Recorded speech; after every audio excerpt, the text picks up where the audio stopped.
crítico, ¿no? que es tan relevante. La charla de hoy es Fotografía chilena, Actualidad y Frontera, y vamos a tener como invitados a Natalie Boffart y a José Pablo Concha. Así que los dejo con ustedes. Gracias. Bueno, gracias a todas y todos por estar acá, por animarse a acompañarnos en esta conversación.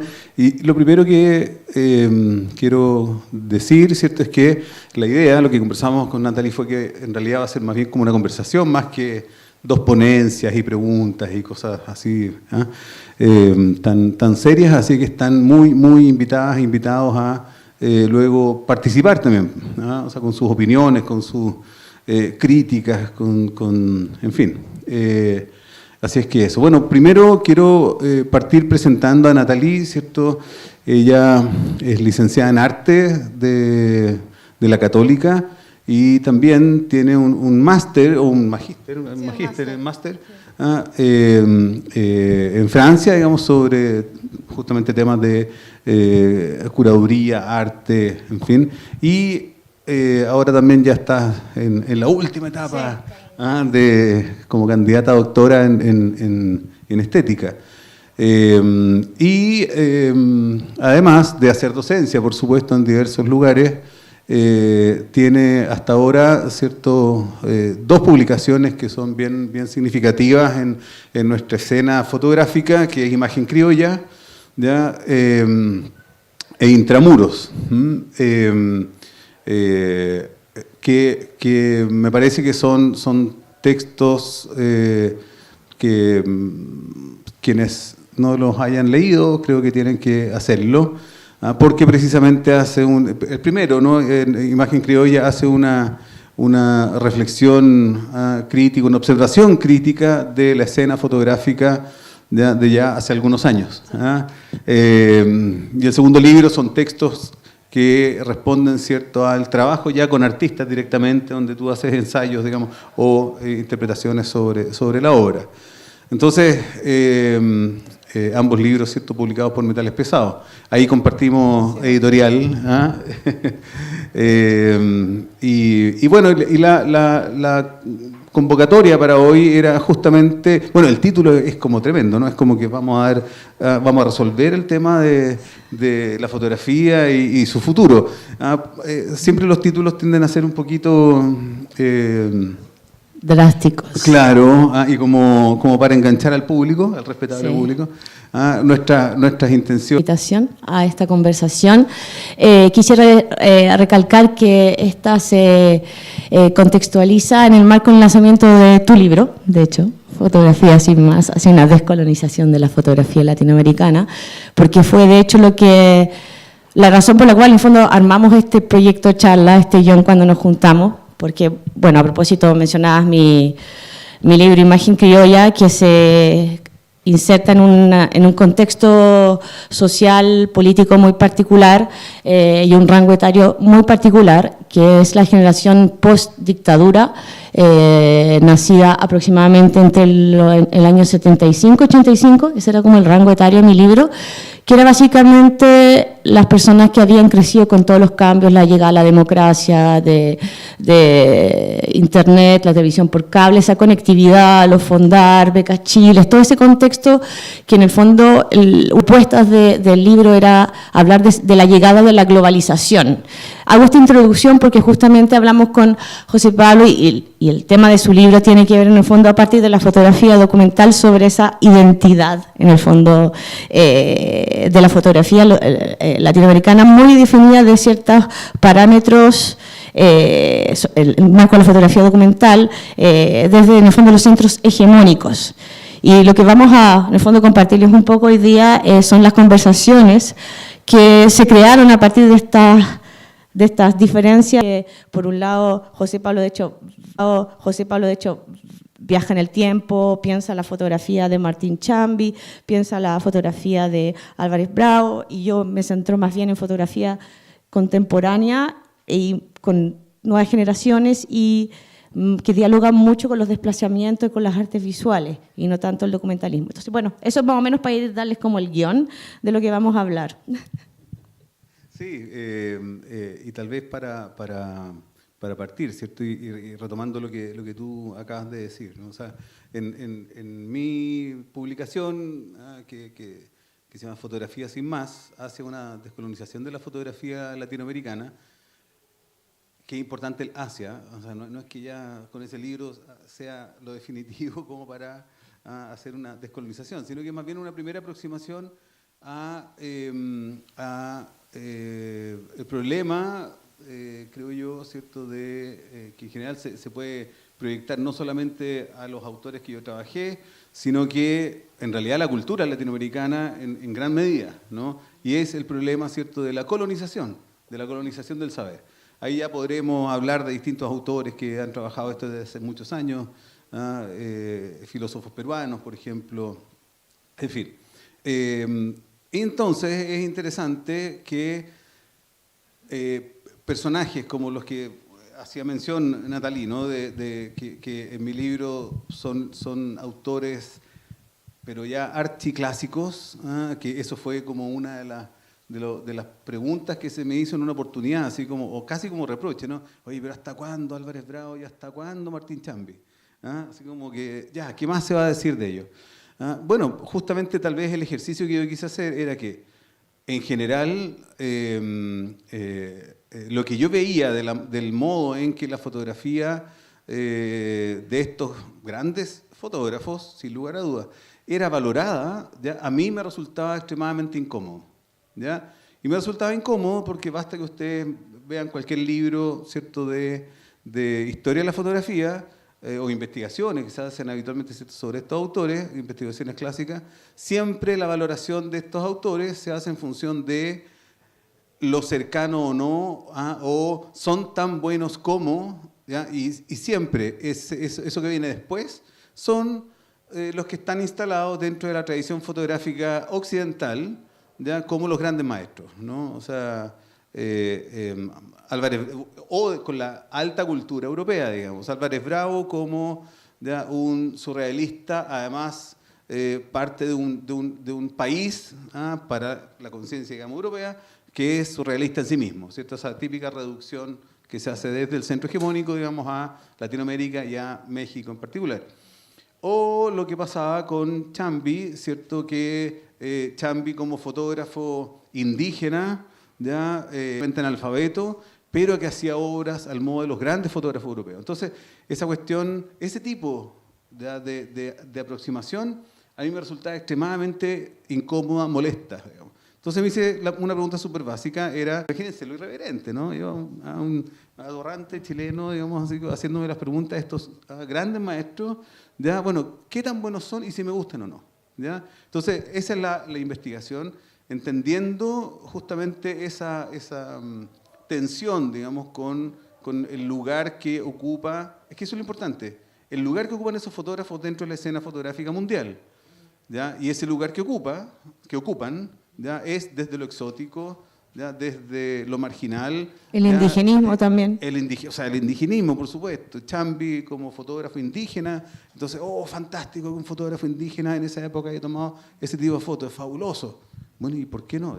O sea, ¿qué tiene de raro que un fotógrafo indígena? Bueno, pueden haber una serie de cosas, yo lo sé, pero en el fondo el problema no es lo indígena, en mi opinión, ¿ya? Podremos debatir más sobre eso. Pero entonces, en ese sentido, y frente como a ese panorama de estos fotógrafos clásicos latinoamericanos, ¿cierto?, de la primera mitad del siglo XX, ahí es como el contraste y el diálogo que me gustaría que empezáramos a conversar con justamente ese grupo que tú investigaste y en relación, ahí podéis, como contarnos, digamos, que algunos ejemplos, ¿cierto? ¿Cómo ves tú esa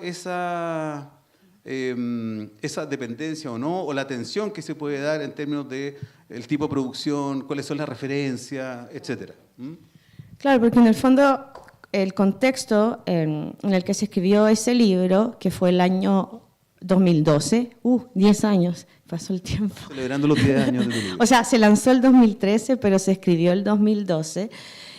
Correspondía a un momento en el cual efectivamente la escritura sobre fotografía en Chile seguía muy pegada en esa escisión entre, por un lado, la fotografía documental como campo autónomo, y por otro lado estaba la escritura sobre artes visuales. Y estaba todo este grupo de por entonces jóvenes, ya no tanto, artistas que, incluso fotógrafos que estaban empezando a dialogar y acercarse como a las problemáticas más de las artes visuales, que estaban quedando un poco fuera de esa historia. O sea, se seguía insistiendo, y ahí hago el lazo con lo que tú hablas de ciertos referentes de una y otra vez, de hablar de las mismas personas, por esa definición que tú mismo mencionas, que la fotografía latinoamericana, la chilena por extensión, es documental, solamente es política, solamente tiene como ciertas representaciones que le interesan a los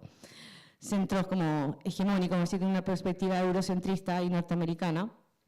Y en estricto rigor ese tipo de trabajo no correspondía a esos intereses hegemónicos, porque por decirlo de alguna forma, a un europeo no le interesa ver otra foto que podría parecer también europea, ¿se entiende?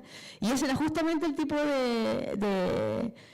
por eso yo puse la palabra criolla, y al final del libro hago un paralelo con la comida, porque me encanta cocinar.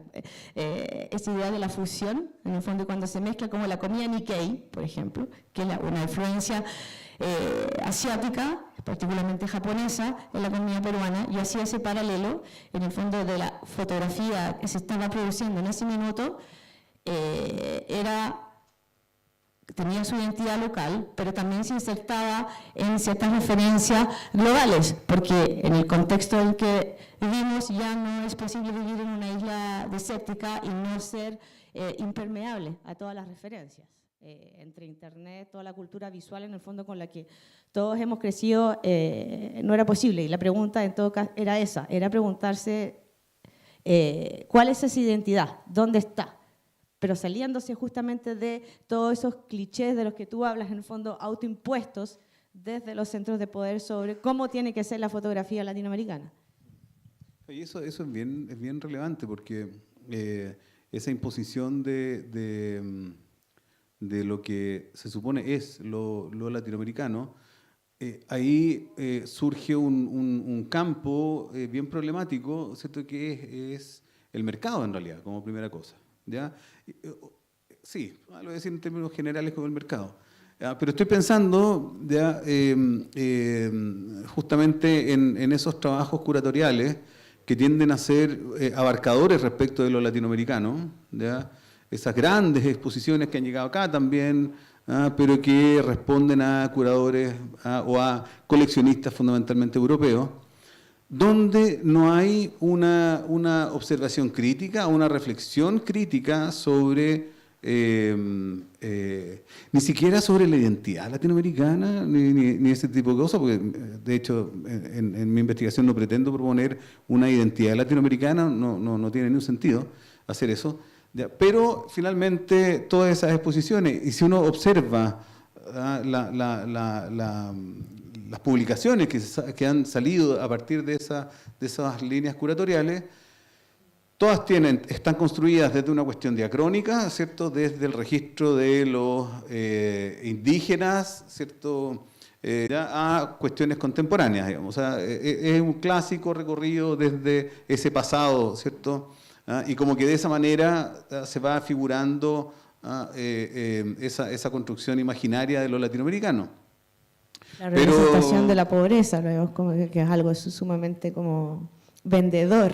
O sea, totalmente, digamos. Es un espectáculo que vende. Totalmente. O sea, ahí hay, digamos, irrumpen entonces los clásicos estereotipos, ¿no? O sea, ¿y por qué la cuestión de mercado? Porque en general, ¿cierto? Justamente esos curadores o esos coleccionistas, como decía la Natalie, no esperan que establece una diferencia más radical con lo que eventualmente puede estar ocurriendo en esos otros centros. Entonces, ahí hay una insisto en una cosa, o sea, esto no tiene la voluntad o al menos mi trabajo, no tiene la voluntad de decir, bueno, cuál es la identidad latinoamericana y esto es lo que se tiene que...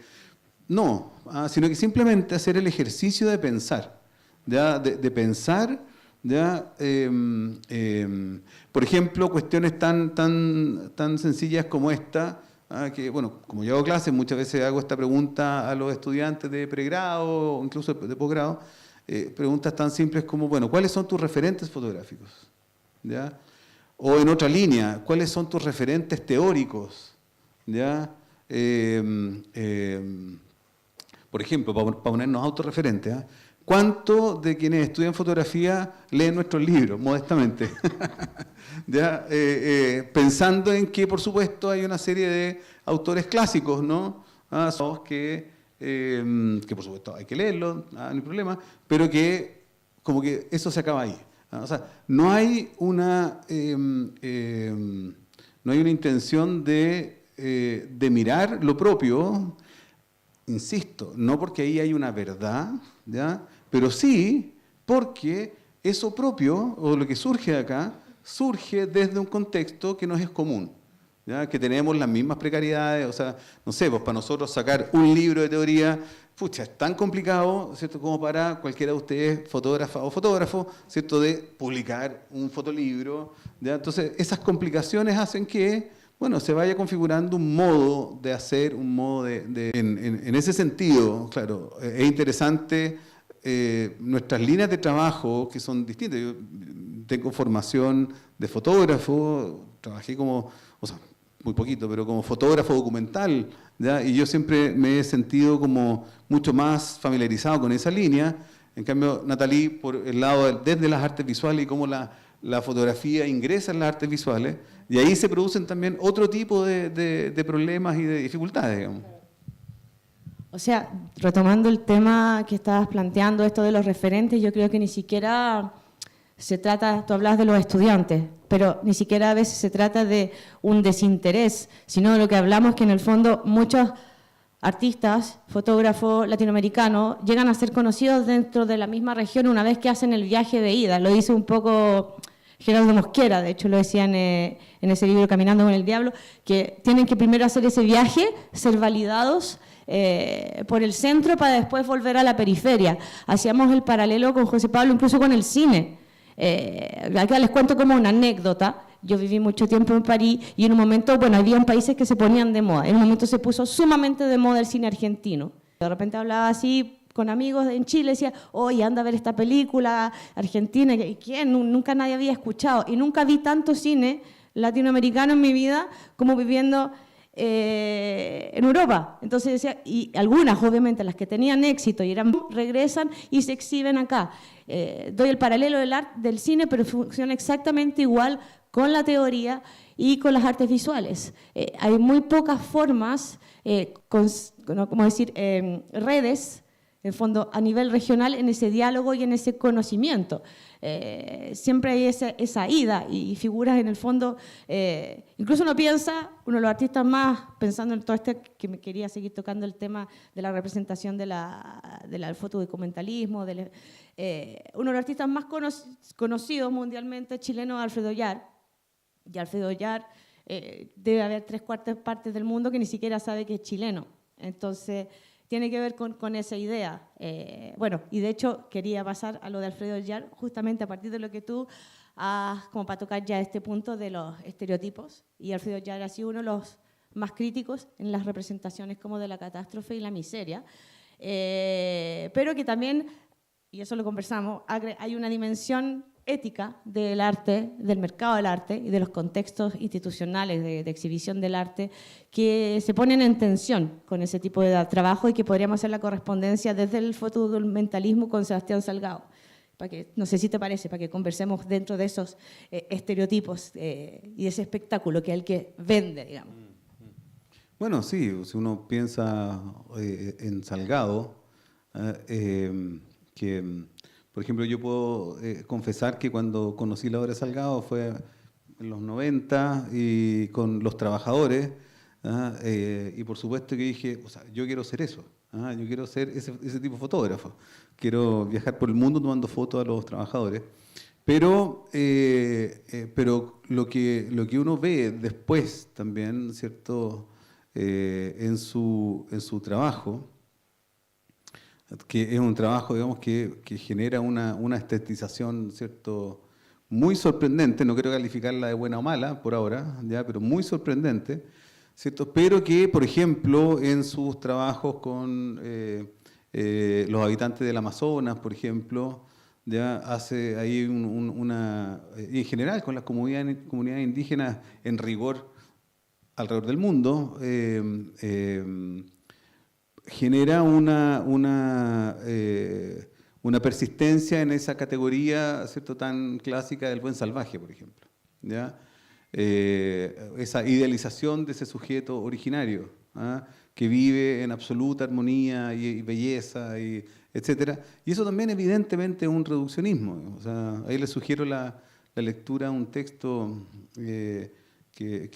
¿cierto? Me imagino que varios de ustedes la ubican, ¿cierto?, sobre el trabajo de Salgado, ¿no? O sea, y además que es muy difícil hablar como críticamente con Salgado porque, o sea, el ojo de Salgado es insólito, ¿no? O sea, hace unas fotografías que son extremadamente sorprendentes. Pero solamente hacer como una cuestión más anecdótica.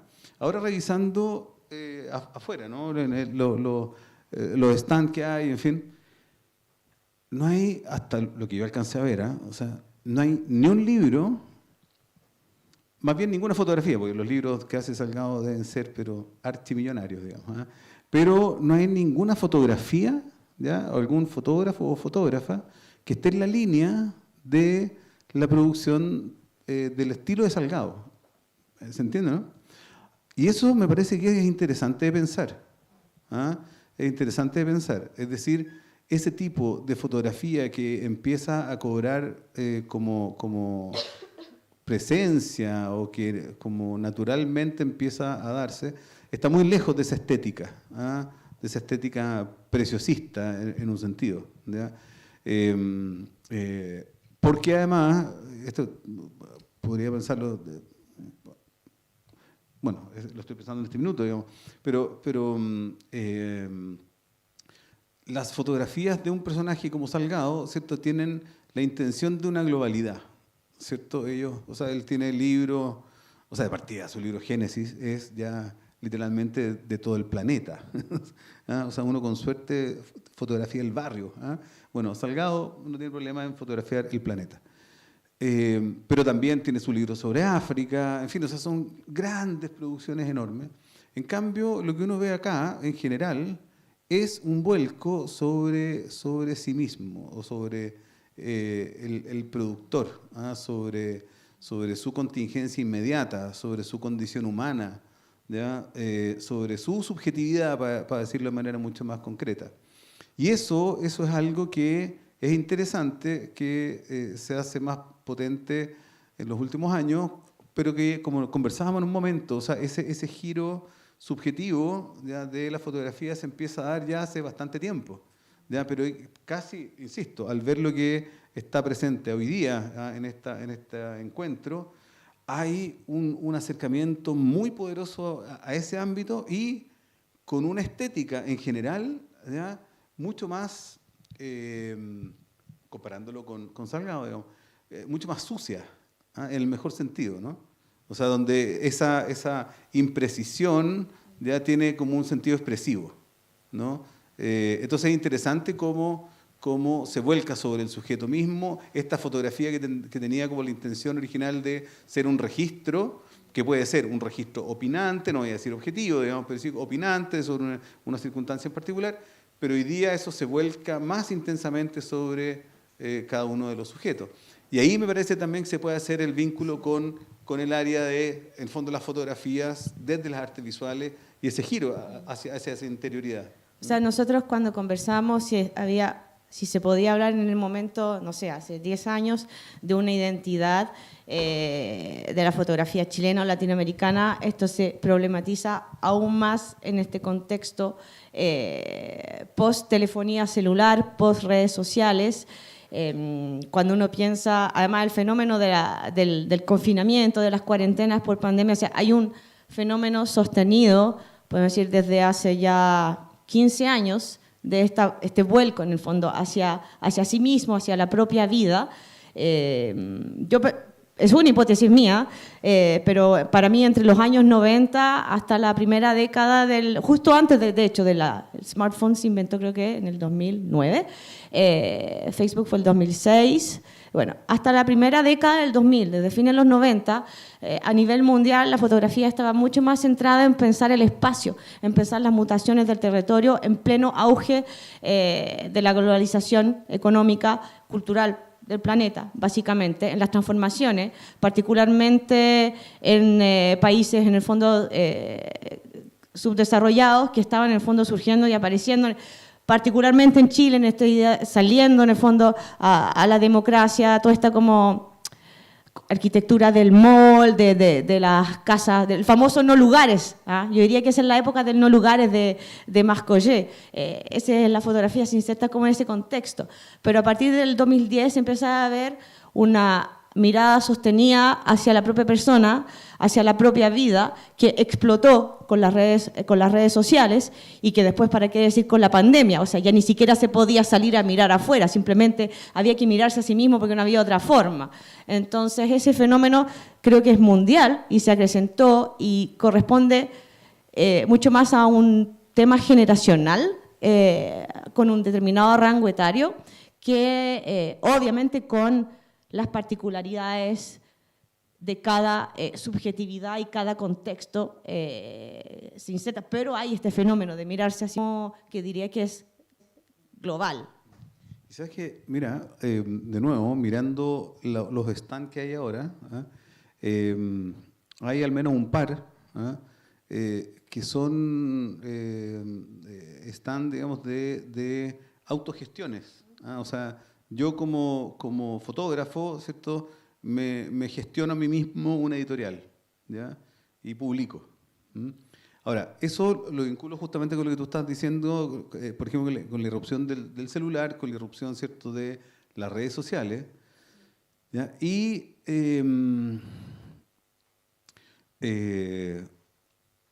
bueno, yo pienso que, por ejemplo, para mí, digamos, como investigador, en fin, o sea, tratar de pensar en qué pasa con la fotografía contemporánea, ¿ya? Dada la enorme cantidad de, no sé, pues Instagram, de autores y autoras que se asumen autores y publican ahí su trabajo. O sea, yo personalmente, bueno, a todo esto, claro, yo cerré mi Instagram hace algún tiempo, digamos, pero tal vez tendría que volver a abrirlo, pero se me hace obviamente imposible ya poder como conocer o abarcar un poco el panorama, lo que supuestamente sería el panorama. Porque en realidad ahora son circuitos que pueden ser súper autónomos, digamos. Entonces, bueno, pensaba también, el Santiago Foto, en este caso, a mí me está facilitando un montón en la pega, digamos. O sea, esto que se concentre aquí, un tipo de producción fotográfica, facilita. Pero más allá de eso, más allá de las propias complicaciones que a mí me puede generar esto, es interesante pensar, ¿cierto?, que hoy día ya el hecho de que uno suba, por ejemplo, un Instagram, ¿ya?, donde uno supuestamente instala fotografías que estima son interesantes, son buenas, ¿ya?, esa persona tiene la idea, digamos, de que está construyendo, ¿cierto?, un cuerpo de obra, ¿ya? Y eso es re interesante, ese fenómeno, porque además se dan los circuitos y empiezan a aparecer los likes, entonces hay una respuesta inmediata a esa oferta simbólica que hace el fotógrafo o fotógrafa, ¿ya? Entonces, 500 personas dijeron, le hicieron un like a esa foto, está buena mi foto entonces. O sea, es como una reacción un poco inmediata, lo que tendrá una serie de problemas de orden psiquiátrico, digamos, de la dependencia del like, ¿no? Pero eso también puede ser otro tema.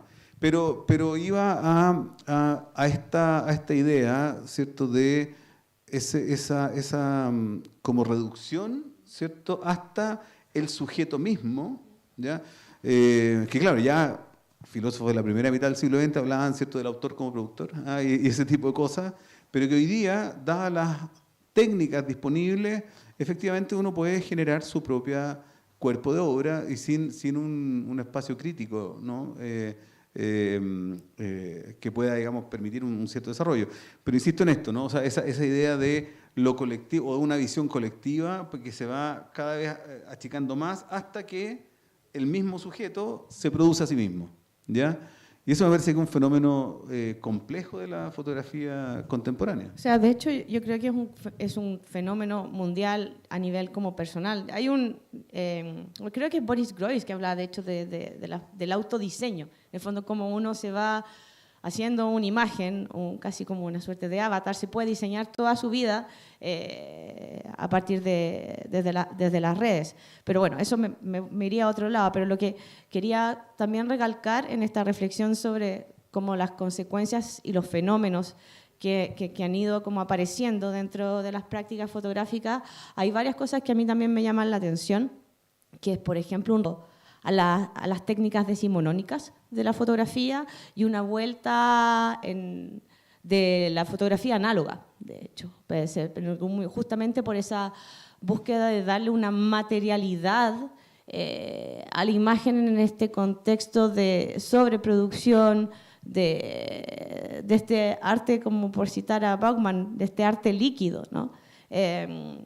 Hay esta necesidad, en el fondo, de darle tangibilidad y también el contexto, pensemos, todos los libros que estamos, los fotolibros y libros que estamos viendo ahora, también un contexto donde a nivel mundial la mayoría de las galerías, instituciones, muchas estuvieron cerradas. Entonces habían básicamente dos formas de poder exhibir y presentar el trabajo, desde la materialidad del libro o, en el fondo, desde las plataformas virtuales, lo que llevó también a esta explosión de publicaciones de fotolibros. Y me consta, de hecho, porque en el contexto de la pandemia nunca me tocó tanto como escribir y colaborar en proyectos de fotolibro, a diferencia de anteriormente, que eran más en espacios como físicos, de museos. Yo creo que es un fenómeno. Y este interés, por ejemplo, bueno, ahí miro, hecho de las técnicas decimonónicas, me refiero a todas las emulsiones, la vuelta en gloria y majestad del oceanotipo, la vuelta de las cámaras oscuras, de las cámaras estenopeicas, fabricadas.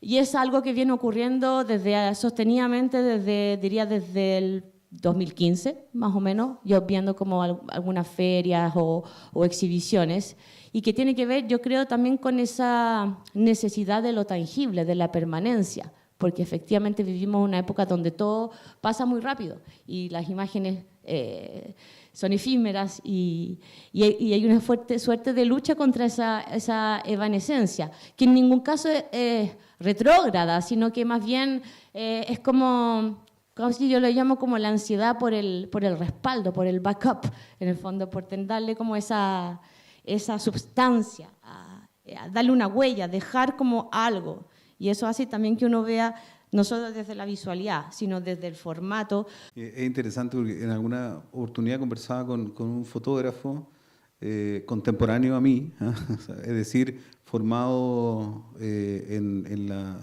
la fotografía análoga, y decíamos, oye, él primero me decía, yo en realidad estuve de acuerdo, que era curioso lo que pasaba con muchos fotógrafos y fotógrafas jóvenes que empiezan a tomar fotografías análogas, digamos, con rollo y revelan y todo eso, pero claro, de partida después lo suben a las redes, ¿no? O sea, se sube inevitablemente a las redes. Pero el punto era, que era muy gracioso en un sentido, era que, ¿por qué? Nos hacíamos esa pregunta, ¿no? ¿Por qué en general quienes hoy día, los jóvenes que toman fotografía análoga, no limpian los negativos? Porque todas las fotos que se suben en general están llenas de manchas, de pelos, de pelusas. Y decíamos, oye, por la máquina, cuando uno estudió fotografía, o sea, lo que primero uno tenía que cuidar era que el negativo estuviese muy limpio y la impresora, o sea, la ampliadora. Entonces, claro, lo que especulábamos ahí es que tal vez las generaciones jóvenes, ¿no?, piensan que esa mancha, esa suciedad, es una propiedad, ¿cierto?, de ese medio, ¿ya?, del medio fotográfico análogo, ¿ya? Pero en realidad, o sea, es una propiedad en el sentido de que efectivamente se puede dar así, pero por otro lado, también uno tiene que pensar cuál es la razón de que eso se mantenga, de que eso se haga. Y yo creo que va por la línea de que justamente lo que decía Natalie, en el sentido de que de esa manera, ¿ya? Como que se muestra, ¿ya? Lo análogo en la contemporaneidad con algo un poco arcaico, ¿ya? Como revelando esa característica propia de ese material arcaico. O como revelando, y ese es el punto también, porque justamente es como si yo motivara a los jóvenes fotógrafos ahora, ¿ya? A que sus fotografías, ¿ya? Tengan mucho ruido y mucho píxel, ¿ya? Y yo no he visto tanto eso, o sea, al menos yo, digamos, capaz que haya mucha gente que lo trabaje, pero como que hay una cierta resistencia a eso, ¿ya? Entonces, y la pregunta es, bueno, ¿por qué? Pues si también el píxel y el ruido y todo eso es una virtualidad de la foto digital. Bueno, tal vez en 20 años más, cuando haya otra técnica, no sé qué, van a recuperar el ruido esos futuros jóvenes fotógrafos, ¿ya? Entonces, es esta idea de esta vuelta para atrás, estas técnicas arcaicas, pero que supuestamente tendrían como una proyección, no sé, pues, simbólica, artística, tendría como que supuestamente se ensancharía ahí el margen discursivo. Cuestión que le tengo cierta sospecha en realidad. Lo último es que justamente, a partir de lo que tú decías, digamos, como que sería también como una respuesta, ¿cierto?, a esta extrema fluidez, como decía la Natalie, ¿no? O sea, hoy día todo es demasiado efímero, demasiado frágil, ¿ya? O sea, un archivo de una fotografía, me imagino que más de alguno de ustedes le pasa, yo ya tengo archivos que están dañados porque sí nomás, ¿ya? O sea, se dañaron guardaditos ahí en el computador sin mayor problema y se dañó. En cambio, supuestamente el negativo tendría como una vida un poquito más asegurada. Que depende también, pues si uno hizo bien el trabajo de laboratorio o no, también se puede dañar. Pero tal vez hay esta extrema fluidez, digamos, de darle como un cierto arraigo. Bueno, y yo no sé cómo estamos con el tiempo para las preguntas, pero a mí me gustaría cerrar también pensando desde esa fluidez, de la materialidad, separar en el fondo también los contextos de exposición versus lo que es mercado del arte. Porque de hecho uno puede una fotografía digital reproducirla al infinito. O sea, sería la peor pesadilla de Benjamin. El aura pisoteada, pero cero posibilidad de aura. Pero el mismo mercado, en el fondo, va creando esta ficción de la limitación, la edición. Si ven en el mercado, generalmente se partió con ediciones de 10 más prueba artista. Hoy en día ya estamos en 3 en algunos. 5 es generalmente el promedio, pero 3 más pruebas, como de ir conteniendo y imposibilitando como la reproducción al infinito de esa imagen, pero para darle un valor desde lo único y lo irreproducible. Y crear y participar de esa ficción. Y es un fenómeno que a mí siempre me llama la atención, en el fondo, como dentro, para regularse, para que la foto se valore, seguimos desde esa perspectiva de lo único y original, y cómo en el fondo se presta a esa ficción contenedora, en el fondo, de no reproducirse, de parar, de darle un soporte y darle un fin. Quería cerrar con ese tema porque en el fondo hablar de foto es importante también separar. Partimos hablando de ciertos paradigmas, de ciertos estereotipos. Mencionaba ciertos coleccionistas que vienen, compran. Entonces yo creo que también es súper importante entender en el fondo la fotografía latinoamericana desde todos esos contextos, tanto desde el mercado, desde cómo nos vemos nosotros mismos y desde en el fondo la teoría y la investigación sobre ella, establecer como esas distintas partes. No sé cómo estamos con la hora, si ya podemos empezar con preguntas, no tengo idea. Ya, perfecto. ¿Podemos seguir? Sí, podemos seguir. Excelente. Sí, no bueno, es que es interesante el tema del mercado del arte o el mercado de la fotografía, ¿ya? Porque pensando, ¿cierto?, en los desafíos, en fin, ¿no?, todo eso. Y y a mí me ha tocado participar desde hace, ¿cuántos años aquí estamos con Lucho que nos ha tocado participar en mesas con el Consejo de la Cultura, antes del Ministerio? O sea, muchísimas iniciativas para tratar de generar espacios de mercado, ¿ya?, para la fotografía, ¿ya?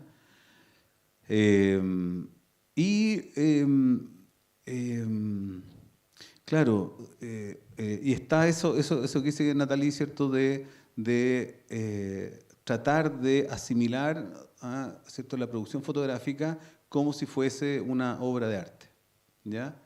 El problema, en mi opinión, es hablar de obra de arte, ¿ya? Y además también pensando en que, mi opinión, digamos que efectivamente la fotografía está hecha para su reproductibilidad ad infinitum, digamos. Esa es mi posición. Y claro, uno diría, bueno, pero eso baja el valor, sí, es cierto, pero sí, justamente hay un objeto, ¿ya?, que una obra, ¿cierto?, en función de varias fotografías, ¿ya?, pero que está llamado también a tener esa reproductibilidad, digamos, que es el libro, ¿no? O sea, la gracia del libro es que se reproduce, ¿ya? Ahora, el valor, entonces, esa como fantasía, ¿no?, de voy a vender esta fotografía en $5.000, digamos, porque esta es una súper buena foto. Yo creo que, bueno, si alguien lo hace, fantástico, o sea, qué bueno, pero ir detrás de esa lógica, ¿ya?, porque es la valoración, porque ahí tendría, digamos, como la valoración de el sentido artístico, el sentido cultural, digamos, como que el estatus de alguna manera subiría, ¿ya? Justamente con esta, lo que decía Natalie, ¿no? O sea, esto de, no, las ediciones numeradas, justamente para darle una mayor valoración a ese objeto, en tanto la exclusividad, ¿cierto? Ese es todo el asunto, digamos. O sea, la obra de arte, ¿por qué tiene eso? Digamos, porque, bueno, es exclusiva. O sea, el artista pinta un cuadro, digamos, ¿ya? En cambio, con fotografía, bueno, la naturaleza del negativo es que se reproduzca infinitamente, digamos. Entonces, creo que eso revela, de alguna manera, siempre esa condición de, ¿cómo decirlo?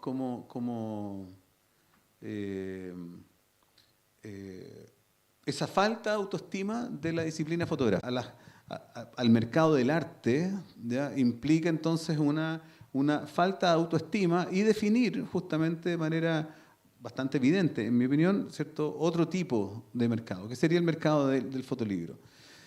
Y lo último que quería decir, en función de lo que, en general de lo que uno ve, que es una característica bien interesante para mí, que debo decir que desde mi posición como sujeto formado en la fotografía análoga y con autores, o sea, teniendo por supuesto de cabecera, cuando empecé con la fotografía, los dos clásicos, ¿no? O sea, por un lado Cartier-Bresson y el otro Robert Frank, o sea, obviamente mi cerebro estaba separado ahí porque eran las dos posibilidades de fotografía, ¿ya?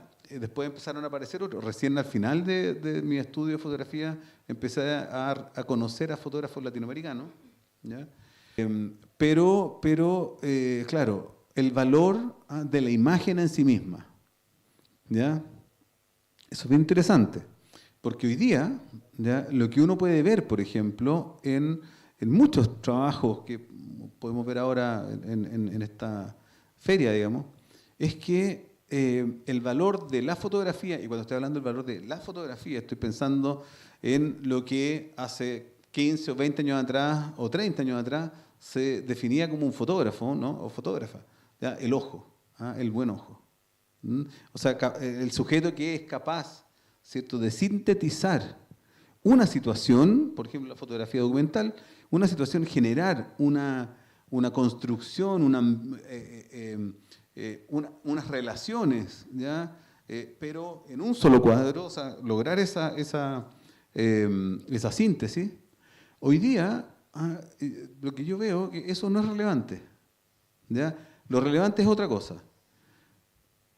Ahora, no estoy diciendo que eso otro lo anterior sea mejor o peor. Yo puedo decir que a mí me gusta más lo otro porque, bueno, me formé así, como que mi gusto, ¿no? Pero no estoy haciendo un juicio de valor en términos de qué es mejor fotografía o qué es peor fotografía. Lo que sí ya es evidente que hay un sentido de época, ya un sentido de época muy poderoso ya en ese tipo de fotografía que se hace ahora. ¿Se entiende? ¿Ya? O sea, insisto, claro, tal vez el ojo de Cartier-Bresson en los años 50 era un ojo que respondía a una cuestión epocal. Este ojo que yo veo, digamos, en este tipo de trabajo en general, responde también a una cuestión epocal, ¿ya? Y que se tensiona, por lo demás, con lo que decía Natalie, digamos, con el tema del soporte, ¿ya? Con esta necesidad de volver a algo más material, pero que esa materialidad, que inevitablemente se sube a internet o se hace en los fotolibros, pero que esa materialidad se haga evidente, ¿ya? O sea, con sistemas de impresión que son muy granulosos, que tienen un nombre, no me acuerdo cómo se llama, en fin, o sea, que aparezca una materialidad radical, digamos, ¿ya? En un tipo de foto que no es tan sorprendente, digamos. O sea, estoy pensando en ese tipo de fotografía que tiende a ser cierto, ¿cómo se llama? Como hacer como catálogo de cosas, digamos, que es muy presente, ¿ya? Los tipos, las tipologías, digamos, ¿ya? O sea, hay un trabajo muy fuerte en general, digamos, de hacer tipologías de cosas, ¿ya? O de sujetos incluso. Entonces uno diría, bueno, pues esa foto es fácil, fotográficamente, digamos, no hay ahí un desafío del ojo, del ángulo, de la buena foto, no, es la tipología. ¿Ya? Bueno, ese tipo de fotografía evidentemente responde a una cuestión epocal que hay que darle una vuelta, creo yo. Es que yo creo que justamente desde la perspectiva epocal, esa idea del buen ojo ya no tiene casi validez alguna. O sea, hay que pensar que ese buen ojo nace en un momento donde muy pocas personas tenían una cámara fotográfica.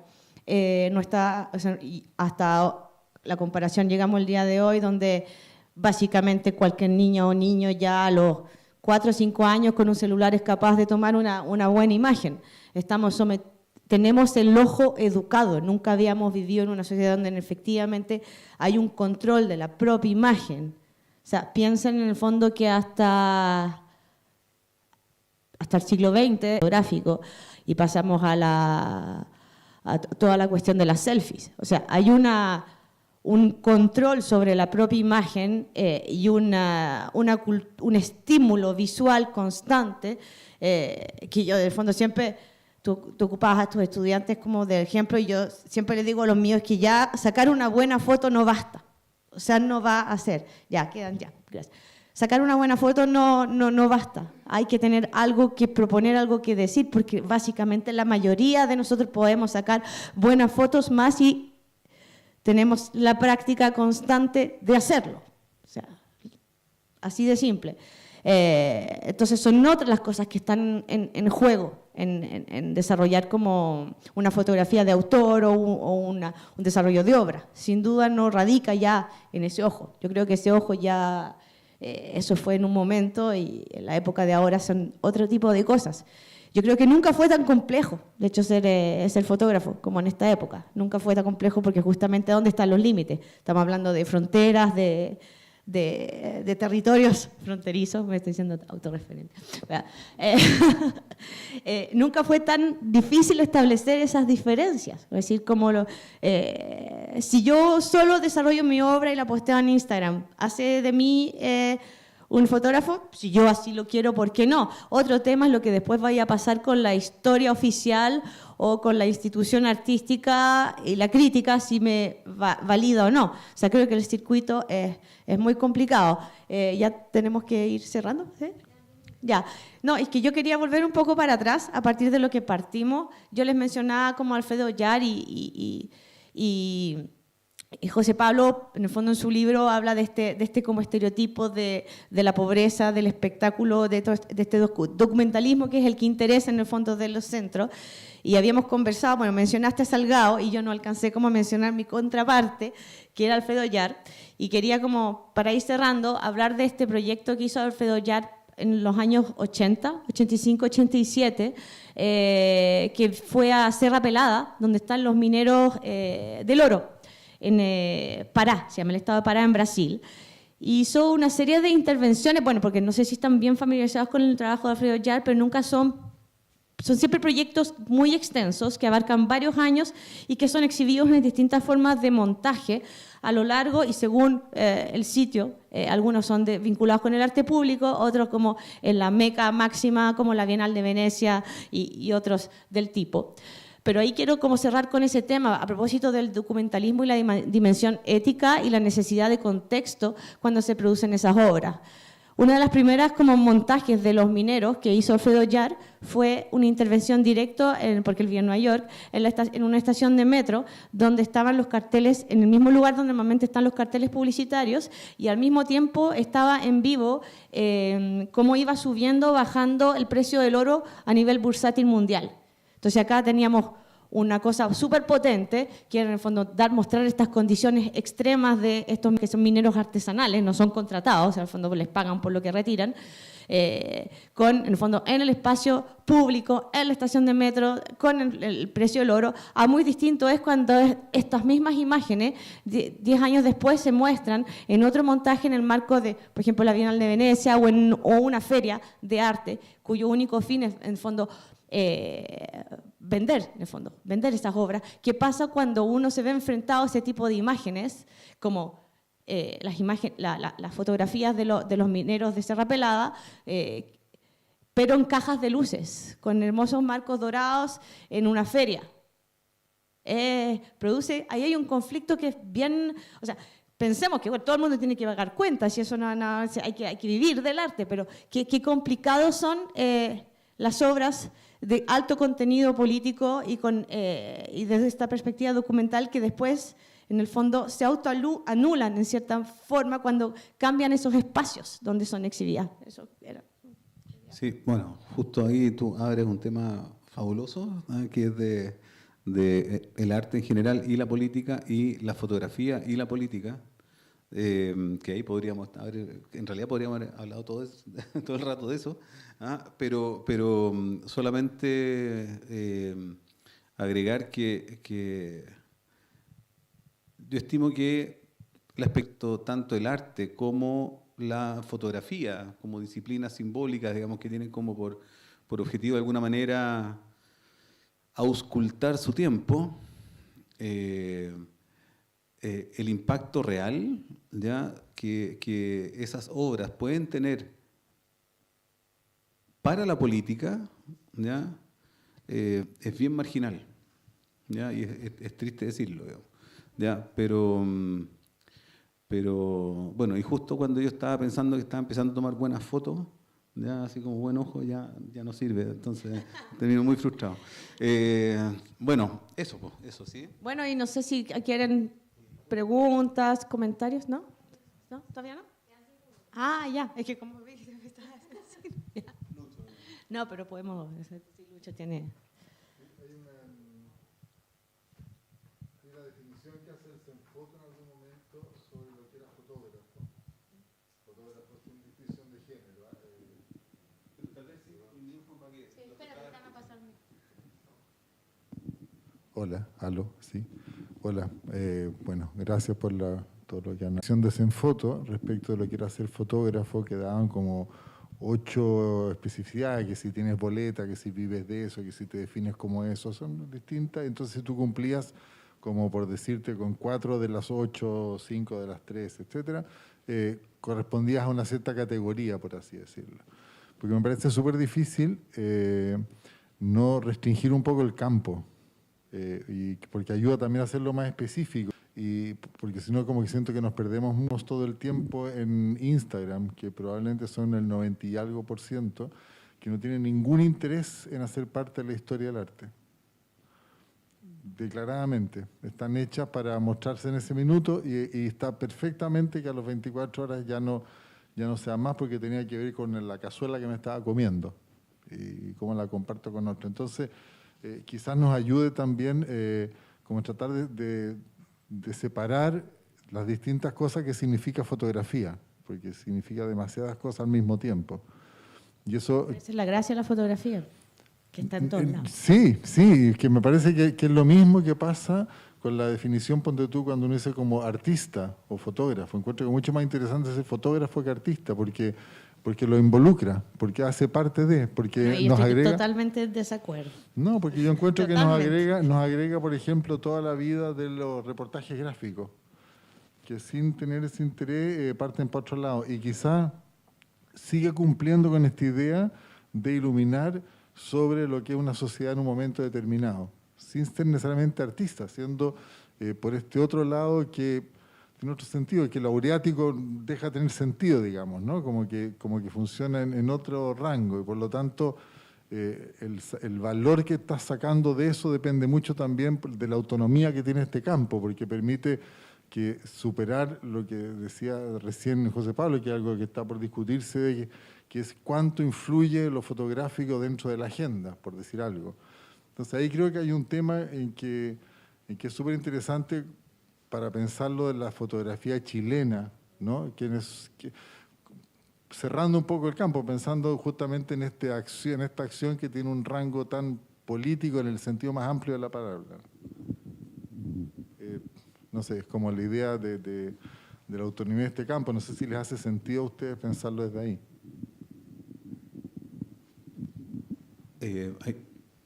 Mientras, bueno, lo que yo podría pensar es que, o sea, lo primero que me surge es que, claro, siempre cuando se define algo, ¿ya? O se autonomiza algo, o se atomiza algo, es la dificultad del que el que está ahí pero no quiere ser definido de esa manera, digamos. O sea, como que de inmediato aparecen ahí esas tensiones, ¿ya? Que justamente en nuestra época que nos toca vivir, digamos, en términos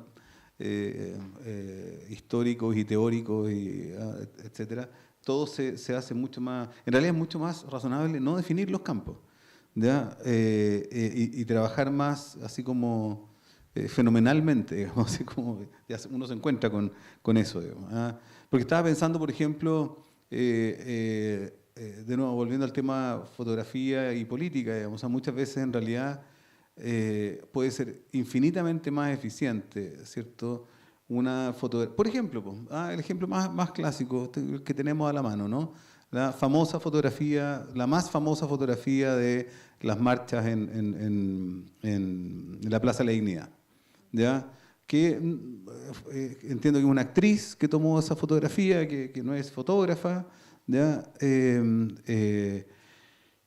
Y lo interesante de eso es la distinción, o más bien, lo que uno podría preguntarse, ¿no?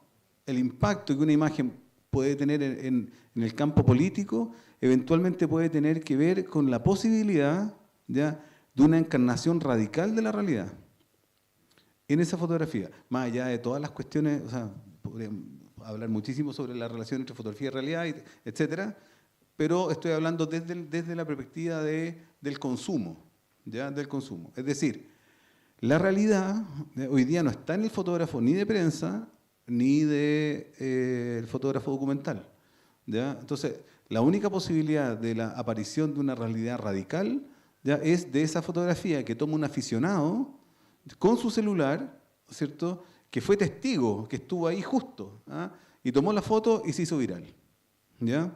Y que es una imagen, ¿ah?, que eventualmente...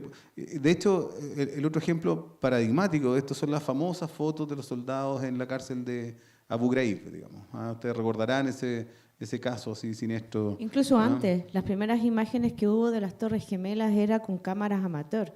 Sí, por eso se habla que desde las Torres Gemelas a la fecha no ha habido como una suerte de muerte del fotoperiodismo, que han tenido que reconvertirse como a la foto autoral, porque efectivamente el que va a estar primero no se puede competir con la persona que está viviendo la experiencia. No, siempre vas a llegar tarde. Claro, claro.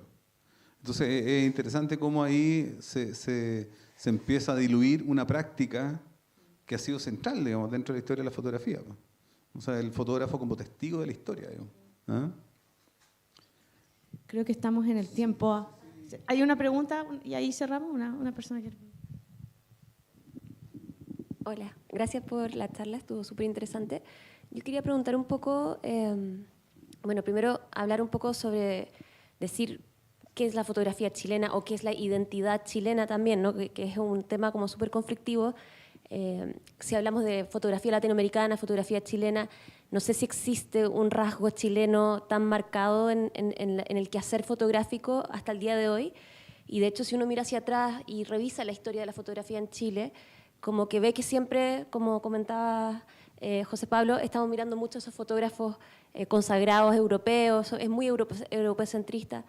Y luego cuando la fotografía chilena se ha volcado sobre los chilenos, ha caído mucho en los clichés, en la hiperfolclorización, ese momento que hubo toda esta exposición de El rostro de Chile, que en el momento era algo muy innovador, pero ahora mirándolo hacia atrás, tenía que ver más con celebrar nuestra peculiaridad y como lo exótico que somos, con fotos de pueblos originarios que en ese momento tampoco estaban reconocidos legalmente o constitucionalmente. Entonces, al final también tenía que ver con el colonialismo de explotar un poco a estas personas en pos de un objetivo nuestro, ¿no?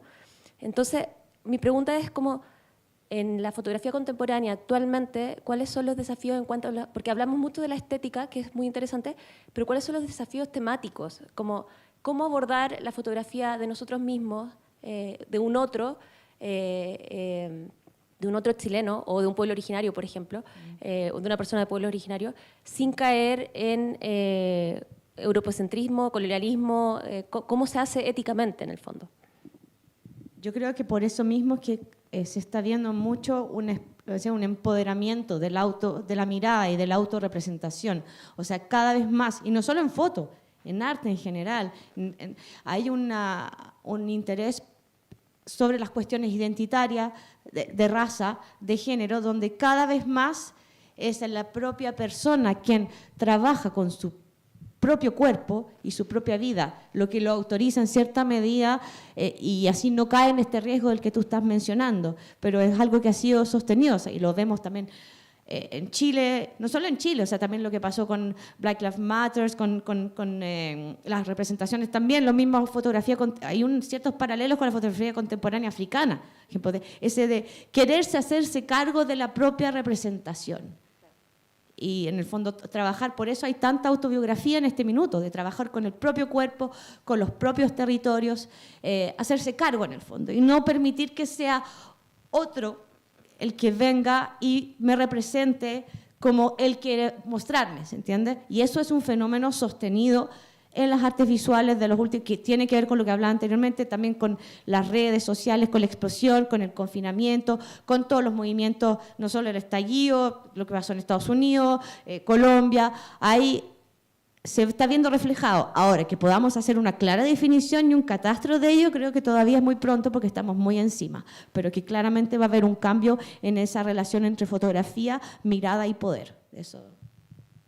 Sí, lo que yo podría agregar muy breve es que lo primero es que el fotógrafo y fotógrafa que tiene la intención de hacer un trabajo documental tiene que tener la absoluta conciencia de los riesgos que implica eso. O sea, partiendo que el hacer un trabajo documental es un ejercicio de poder gigantesco, ¿cierto? Como primera cuestión. O sea, yo decido fotografiar a un otro, ¿ya? Cuando el otro ni me lo pidió. Entonces, ¿y cuál es el ejercicio de poder? Es que yo lo voy a objetualizar. Y el riesgo de esa objetualización, ¿cierto? Es que finalmente se puede exotizar, ¿ya? Entonces, al menos que quien pretenda tener digamos, que pretenda hacer ese trabajo, al menos tenga la conciencia de los riesgos que está corriendo. Ahora, ¿cómo los salva? Sería genial que los pudiese salvar, digamos. ¿Ya? Pero ojo con, por ejemplo, lo que está ocurriendo en Chile, ¿cierto?, en los últimos años, ¿no?, con una inmigración muy fuerte.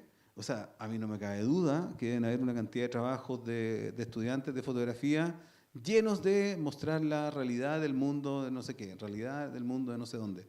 ¿Ya? Y puede estar muy bien intencionado, ¿ya? O sea, no, es que yo quiero ayudar a esta comunidad que está marginada, para la típica, ¿no? Son dos conceptos típicos, para visibilizar, ¿ya?, o para rescatar, ¿ya? Entonces la pregunta es, bueno, ¿y quién te pidió visibilizar y rescatar, digamos, como primera cosa?